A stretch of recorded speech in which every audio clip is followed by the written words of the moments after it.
Have you seen FamilySearch's new timeline tool? It's just amazing. So let's check it out.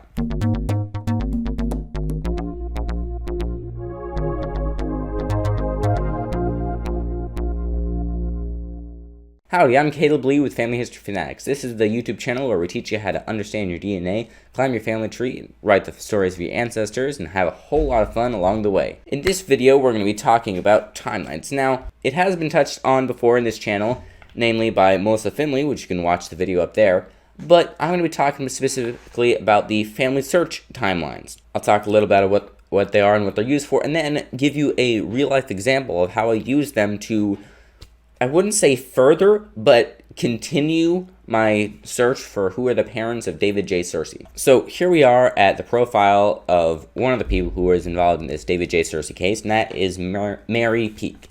And so you find the timeline by going, it's right here below the face, the icon, or the picture if you have one of those. But I'm going to go to the timeline, and it doesn't show a lot.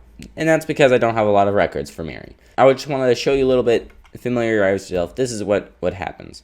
So it'll give you the births and residence. If we had a death date for her, then it would put that here. It'll also give you the residence places, and it'll calculate the age for you, which is pretty nice.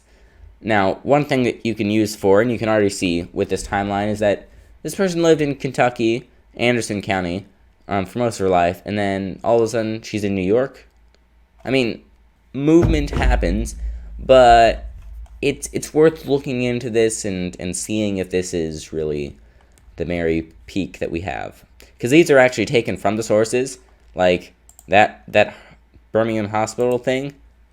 That's this census in the 1900. So let's go to another profile, one of Sarah Peak, and you can already see that there's a lot more stuff going on. We got births, marriages, children, death of children, death to spouse, and then death itself. So there are a lot of things that you can customize this timeline for to help you. So for instance, right here, this show thing, if you click this button, it'll show you what you would like to appear on your timeline. So let's go down to relationships.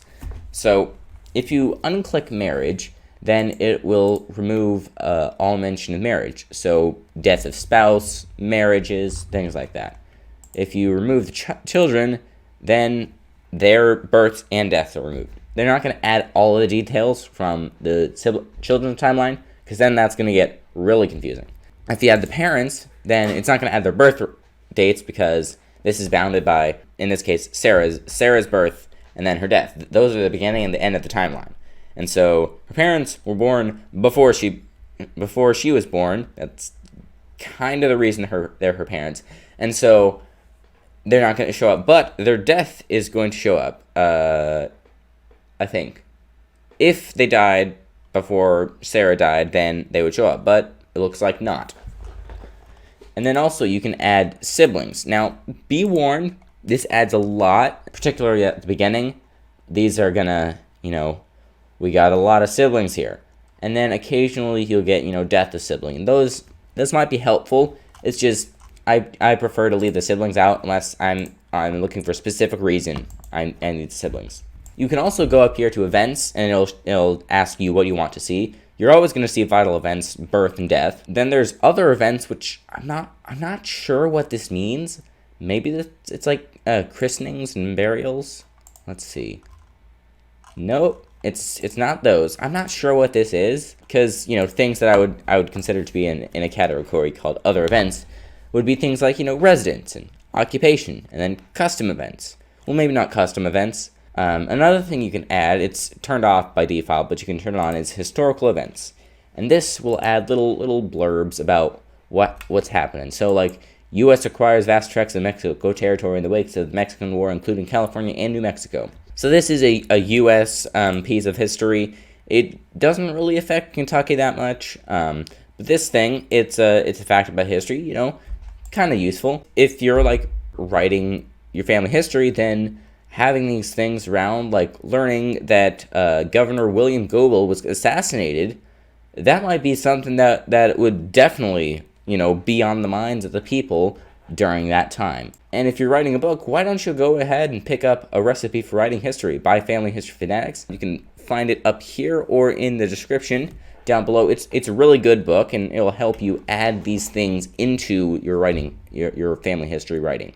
But if you're not writing, if you're just here for research, then I'd say leave the historical events off. That's what I do mostly, and I don't really find a use for them, the historical events in researching. But, you know, if you're one of those people who can use historical events in researching, great. Also, tell me how you're doing that, because I'd like to know. I've never done it before. So now let's move over to William Searcy, because he has this is the last thing I'm going to talk about on the timeline specifically, record hints. These are really great, because you can see, like, this Kentucky marriages, yep, there's a marriage right here, so this is probably that. If, for instance, there are, you know, a marriage before he's born, they're going to show up above his birth, and it's be like, yeah, that's a no. It's a big no. And they have these big boxes to make sure, you know, this is not, you know, this is not in here. This is a record hint. This is potentially where it would go on your timeline if it was here. You can also add things that you want, you know, vital events, and oh, wait a sec. Custom events is on the other events. That's confusing. So if you wanted to add an event onto the timeline, you would.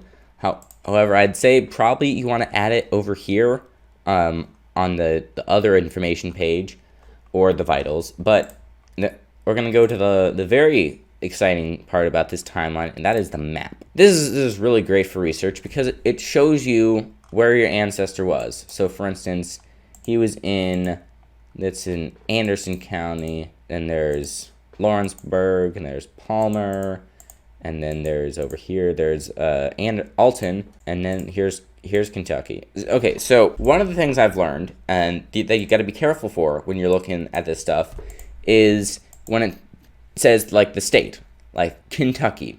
Just because this is here below Lebanon, that doesn't mean that he moved down to Lebanon for these things. It just means that the map doesn't know where, and so they place it in you know, vaguely the center of Kentucky. Same thing with this right here. This is Anderson is the county, and so these events they're just things that happen in the county. We don't know any specifically, so they just put them in the center of the county.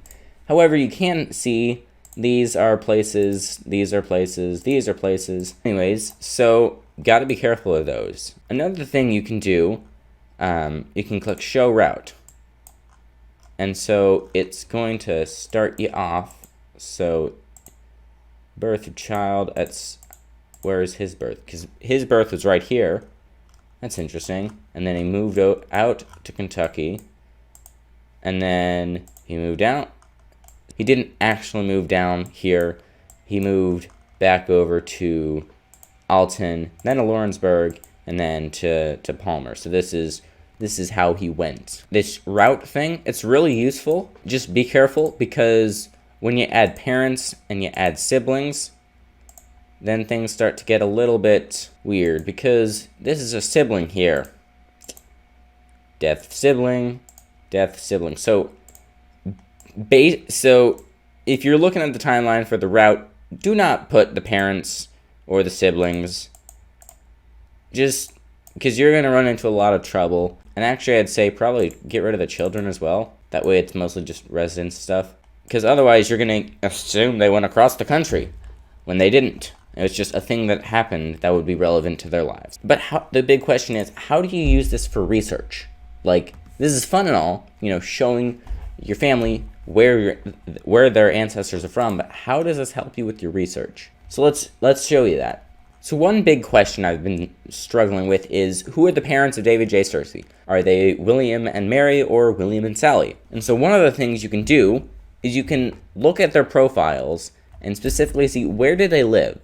Because if they lived, you know, if one of them lived in the same area as the son, as David, and another group didn't, then we might have evidence that would be, you know, locational evidence that one of these is the family. But it might also just mean that David moved over to this place and just happened to be in the same place as this other people who are not his parents. So here's David Cersei's profile. You can see up here that he is around the Lexington, and then it appears he later moved over to Cincinnati. He had a child out in Lawrence, but maybe that means Lawrenceburg, which I think, because that's in Anderson, yeah, that's Lexington. And then there's, yeah, so this, it might be Lawrenceburg that it's referencing, but they got it wrong. Again, he didn't move down here. This is Kentucky right here. So that means somewhere in here, probably here. So basically, he started in Lawrenceburg, and this is where he looks like he lived. So he lived in Lawrenceburg, then moved over here to Palmer. So this is the place where William B. is, this place over here. It's helpful when you have these roads, because then you can just compare them. Lexington, he lived in the same place, but then David moved this way. And you can actually see, it's really interesting. You can see where he went. So he went this way then, and then up to Cincinnati. So he moved here and then later moved up there. So, they're in the same general location. So where is Mary? Well, apparently she's a mermaid. This is, where's Lexington? So she's actually very far from Lexington. Where did she live? So you see, we don't have that much information about where she lived. We just have Anderson.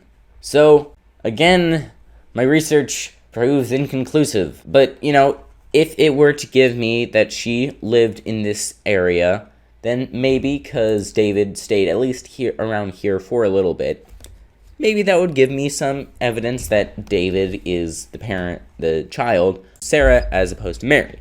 But, again, I seem to be cursed by this. I'm not finding anything. So, have you done anything with the FamilySearch timeline tool? Have you never heard about it before? Or have you been an avid user? Tell us what you know and what you like about it. And if you have any times where you use this to solve something in your genealogy research, then of course, leave those in the comments below. I'll try to answer them the best I can.